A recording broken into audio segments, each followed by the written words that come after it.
The Addiction Podcast, Point of No Return.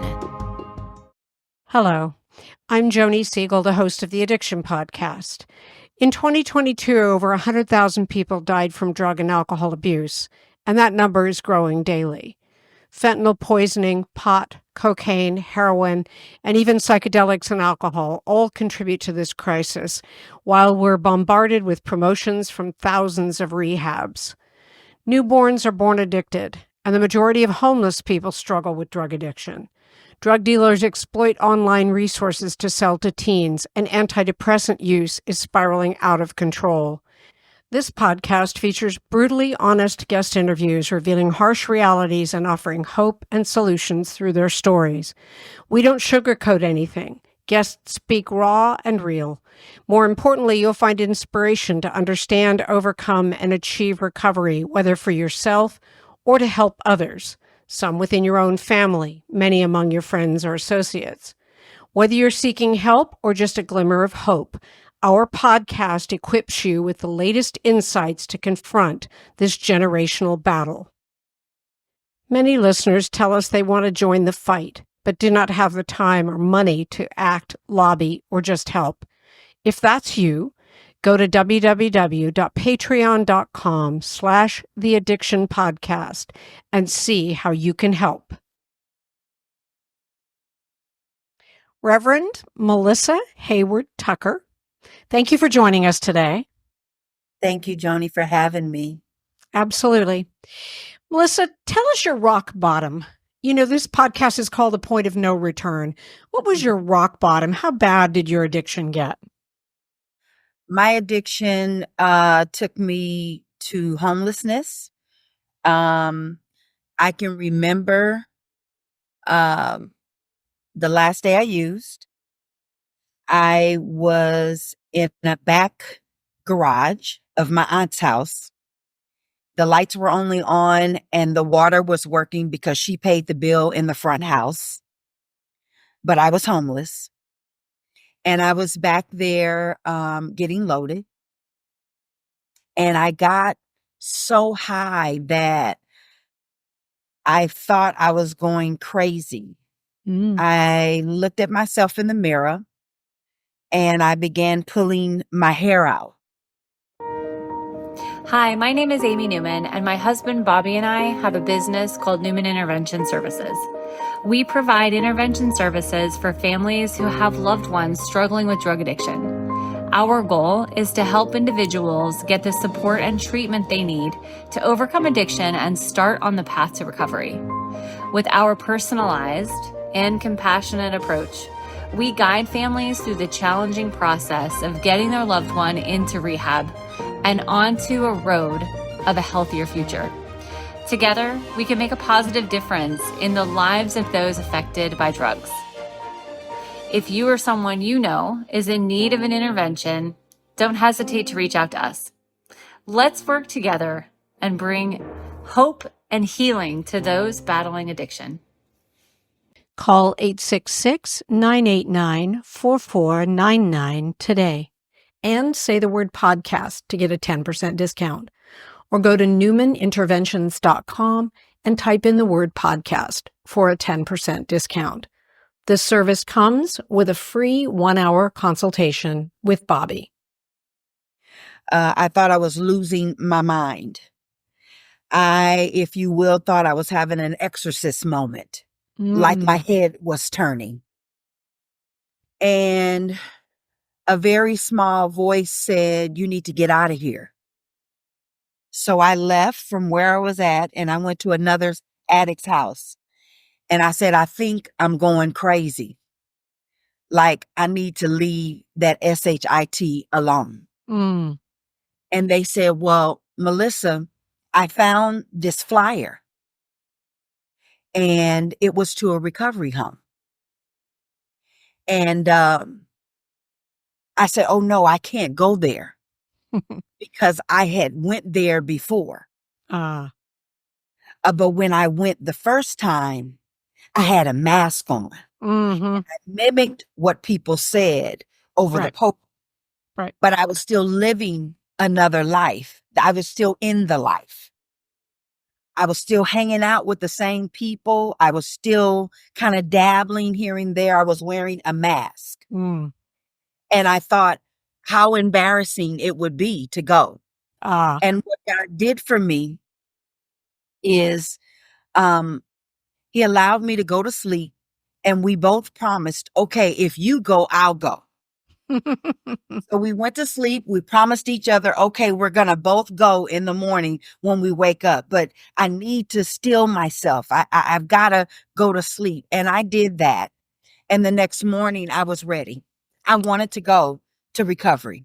Wow. The other person, however, was still getting loaded. Okay. But listen, what got you started on drugs? How did you get started? I was introduced by a friend. We began smoking weed. We began mixing crack cocaine with marijuana. At what age? I was very young. I don't even remember how old I was. I wrote a book, and I think I put in the book maybe around about 7 or 8 years old. But my goodness. But I was very young. And I don't know, you start using, and when you first start doing it, it becomes fun, and all your friends are doing it, and you think you're having a good time. And somewhere around the age of 17, 18 years old, I became a full-fledged addict. I was able to finish high school, but after that, I was in the streets. I was homeless. I mean, from then on out, I was in the streets. I woke up to get loaded, and I went to bed to get loaded. That was my thought process. Every day was a hustle. Right. Now, what about your family? Were your parents around? Were they aware of what was going on? My mom, she did an excellent job, by the way, raising me. She did an excellent job. Somewhere along the way, you don't know that you're an addict. You don't know that when you do something that you're not supposed to be doing, that your body is going to gravitate to it, and you're going to want it more and more and more, even though it's not good for you. Yeah. I wasn't raised to be an addict. I was raised in the church and all of that good stuff. But when I began to use, I secluded myself away from my family. And of course, I would come home, in those times where I wanted to rest, and those times where, I needed that love and protection, in those times where I was hungry and I wanted to take a bath, in those times where I thought I could manipulate my family into giving me what I needed so I could go back out there. And so I would get moments of clarity, but I also had that manipulative thought process that I can go get something from them. So I'm going to show myself, I'm glad that you said what you said about your mom, because I know that some of the people who listen to this podcast are parents. And the first thing a parent does, I think in many cases, and I'm not speaking from personal knowledge because I don't have addiction in my family, but I think one of the first things that parents do is they think, what did I do wrong? And I think what parents need to know is there's so much peer pressure around young people. It often isn't anything you did wrong. You can't be around your child 24/7. You can educate them as best you can. You can make sure they go to church. You can teach them morals and ethics and faith, but ultimately it's their decision, and they can make a bad decision. And it only takes one bad decision with the right drug to start that road for addiction. Would you agree with that? I do agree with that. In my story, I will say this. My mom was a single mom, and it was just her and I. And I can tell you the number one thing, which I didn't know then, but that number one thing that I was missing, that I didn't know I was missing, was the absence of my father, my biological father. So in my case, yes, my parent did play a role in my demise, because I was trying to fill a hole that I didn't really know was there. I see. I didn't know that. You are listening to the Addiction Podcast, Point of No Return. For more information on the podcast, or to reach out if you have a story you would like to share with us, go to our Facebook page by the same name, Or you can email us at theaddictionpodcast@yahoo.com or go to our website, theaddictionpodcast.com. And please remember to subscribe to our podcast wherever you listen to podcasts and give us a 5-star review. We appreciate you listening to the Addiction Podcast, Point of No Return. We don't do this podcast because we are former addicts. We don't do this podcast because we have loved ones who have suffered from addiction. We do this podcast because we feel that addiction is one of the biggest problems facing the world today, and that no matter who you are, no matter your religion, no matter your income status, no matter your race, no matter anything about you, addiction affects you. This podcast is a free resource for anybody looking for help with addiction. If you would like to contribute to our podcast, go to www.patreon.com/theaddictionpodcast and make a donation of whatever amount you would like. Thank you for supporting us. We went to church every Sunday. I thought God was really filling that hole. But somewhere in the back, of my mind, I was still saying to myself, how come he doesn't want me? Why isn't he in my life? Why am I not accepted? My mom never kept my father away from me. And I have a very unique story because when I was a small child, my mother met another man who became my father. He was my stepfather, and he loved me unconditionally. But when I found out that he wasn't my real father, that did something to me. And I found out that he wasn't my real father when I was a young child. I was about 7 or 8 years old.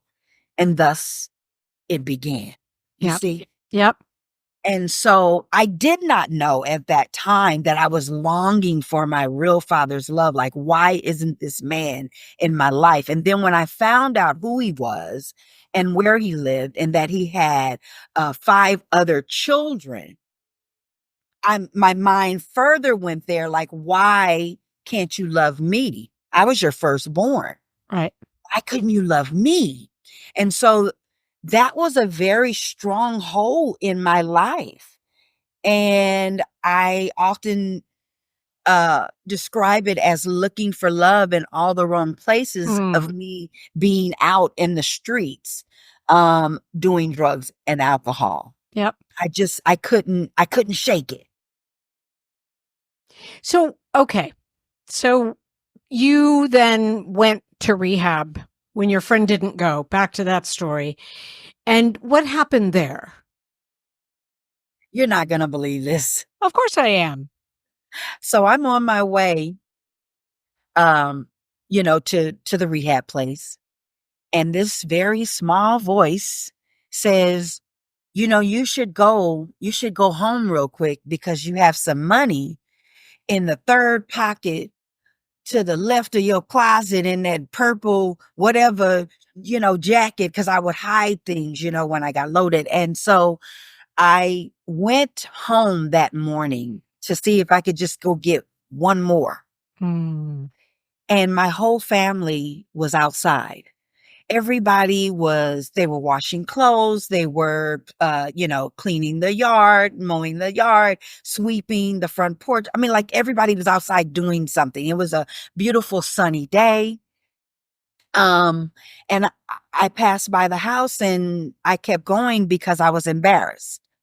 I didn't want them to see me in the shape that I was in. I had been out all night. Though I did get a little bit of sleep, I was nasty and had not taken a bath, and I was greasy and yucky and funky. Okay. And I was just really embarrassed because I knew that I didn't need to go get another hit, but my body was craving it. Yep. And so I didn't actually, know where I was going. I took the flyer. I went there and they were closed down. Oh no. And so I kept driving, and I had been to this place where the Lord took the car. I had been to this place before, but my intentions was not to go there. But I ended up on 80th and Figueroa at a place, it was a recovery home called the House of Uhuru. I don't know what happened, Joni. I got out the Jeep, which was a stolen Jeep from my stepfather. I stole the car. I got out the Jeep. I walked into the building. And when I walked in, it just felt like two Mack trucks fell off my shoulders onto the ground. Wow. And I heard a voice that said, "You don't have to do this anymore. It's over." Wow. And thus recovery began for me. And was that the last time you used? It was the last time. Wow. I sat in that lobby for maybe 45 minutes waiting for a counselor to be released so that they could come and take my intake. But I spoke with the receptionist and she said, "Hold on, somebody's coming." Well, it ended up being the director came out. At that time, his name was Mr. Banks. He's gone home to be with the Lord, but he came out and he said, "How can we help you?" And Joni, I just cried. And I said, "I've been smoking crack and I don't know how to stop. Mm. I just don't know how, and I want to." And he said, "Come on back here with me, baby. Let's do your intake." And so we began. There you go. Wow. How long did you stay there? I stayed there for a good 9 months. Okay. I transitioned out and then I went to a sober living. But you know, the unique thing about being in there, when I first got there, I treated it like jail. Mm. Now I've only been to maybe county, stayed a couple of days and, but I had never really been to jail. But I had developed this hardcore complex being out in the streets. So when I went into recovery, I treated that like it was jail. And I went in like I was this hardcore gangster, so nobody would mess with me. Because I'm a short girl, so I always had this short person's complex that I'm going to be bigger than everybody else. You're not going to take advantage of me out here in these streets. And so I did that same thing. I went in with that type of behavior in the recovery home. And a very interesting thing happened to me while I was in there, where really recovery really had to begin for me. Because at first I kind of took it as a joke, like I'm taking a small rest. Mm. That maybe, just maybe, I can go back out there. And one day, a counselor took me, put me in the middle of the group, and he went to the kitchen. He directed someone to go to the kitchen and get the trash, and he poured it on top of me. Oh. Now, he had already set this up because it wasn't the lunch trash. It was just balled up paper. But just the thought of, I didn't know that at that time, but just the thought of you going to get the trash and pouring it on top of me was like, you don't know me. How could you do that? Mm. In front of my peers. And he said, do you want to be this for the rest of your life? Because you come up in here and you've got this complex that, you can, take on the world, but you've been getting loaded for how many years and you can't stop. When you're going to take the mask off? Mm. And my peers started speaking into my life and saying, "Yeah, Melissa, that's not who you are. Why do you keep acting like something that you're really not? God is trying to restore you." And I just started tearing up. They didn't talk about me. They were trying to help me. Yep. And something in me received it. Wow. And I just started crying.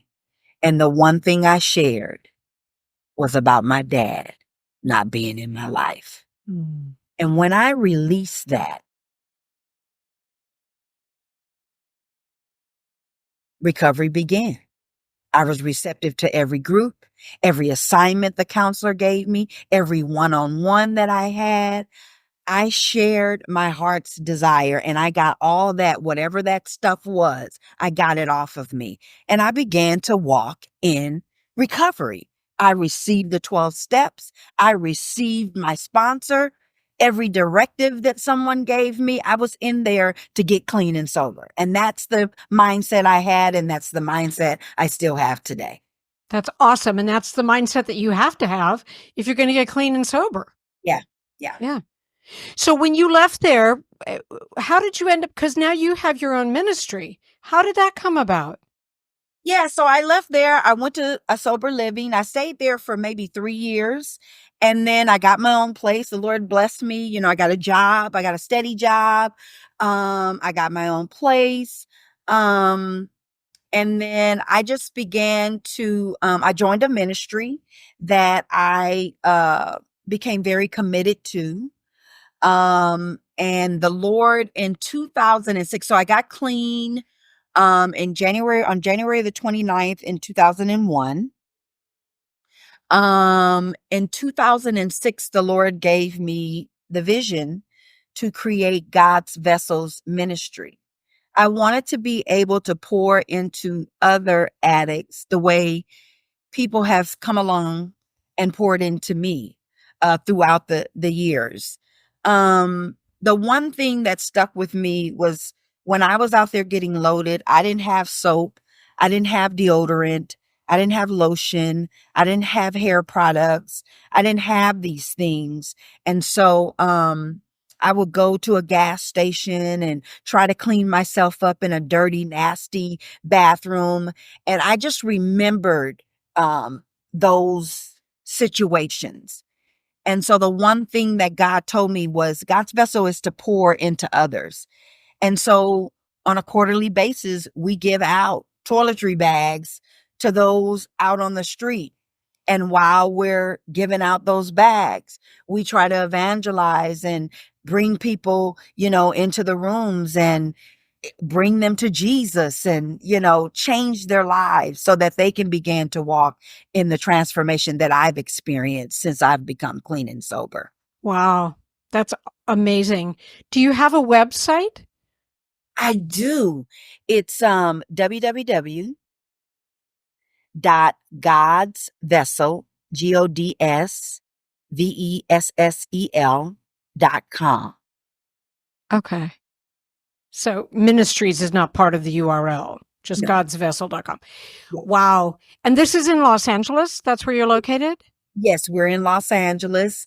And we cater to the Inglewood area, Compton area, and the central, Los Angeles area. I'm also on the board of a sober living that is located in Los Angeles, on 40, I believe that's 43rd and Normandy, I believe.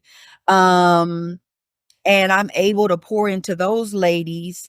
Every month I go on a Thursday night and I get to pour into them and, just share my experience, strength, and hope, and empower them to walk in a transformative life as well. I love that. And of course, one aspect of your life that we haven't even addressed is that you are a singer. I am a singer. Yeah. I couldn't help myself when I first got clean. Is it okay if I show the CD? Absolutely. Here's my first, can you see it? Okay. So, I got clean and I don't know, it was probably about 3 years in, and the Lord said, you need to put your testimony in song. Now, mind you, I've been wanting to sing since I was 2. But of course I, threw that dream in the back burner when I began using, but oh my goodness, the Lord sent me this beautiful producer who is now, one of my best friends, his whole family. And, I went in and I told him, I said, look, I got this vision. I'm a drug addict. Look, I want to put my whole life, on an album. And thus came Caught Up, the album. It's like 16 tracks on here.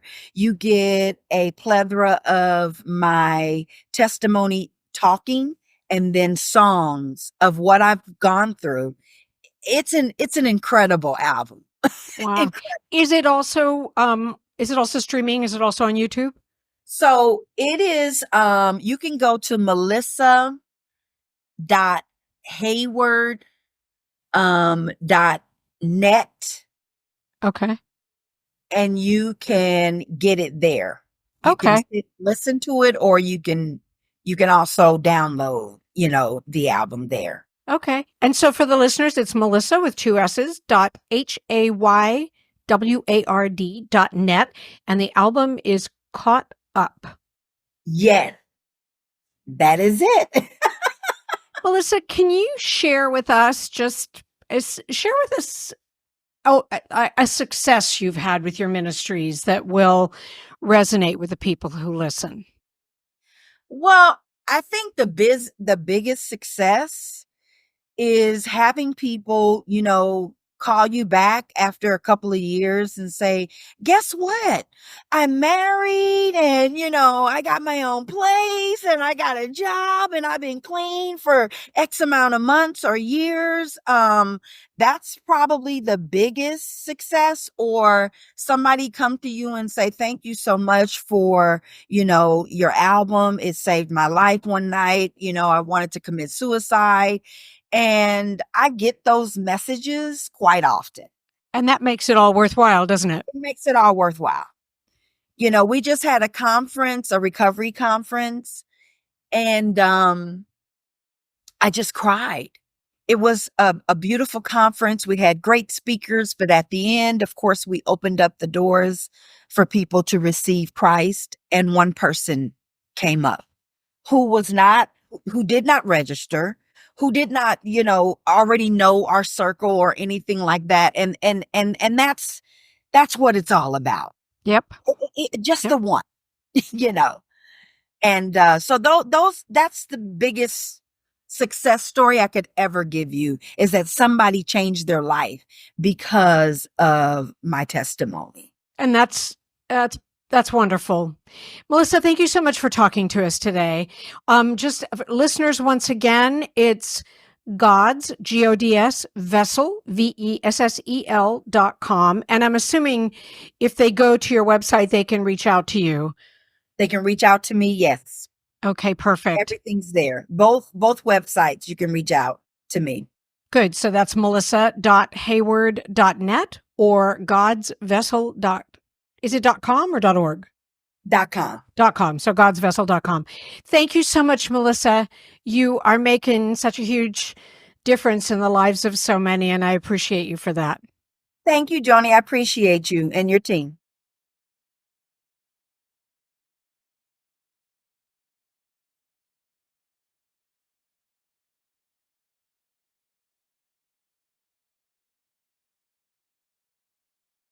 Thank you so much for listening. Just a reminder that we are headed into the holidays big time. We've come through Halloween. We got Thanksgiving coming, and then Hanukkah, Kwanzaa, Christmas, all of it coming up. Now is the time to either get into treatment yourself if you need it, or get your loved one into treatment. Please don't wait until the new year. The holidays are not going to be pleasant if you are in active addiction, or if you have someone who is in active addiction in your family or friends. It's not going to be pleasant.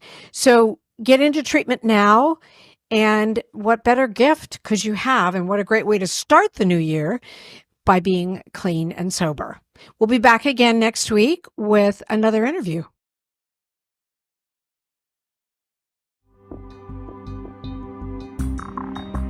You have been listening to the Addiction Podcast, Point of No Return. For more information, reach out to us on Facebook or go to www.theaddictionpodcast.com. Our email is theaddictionpodcast@yahoo.com.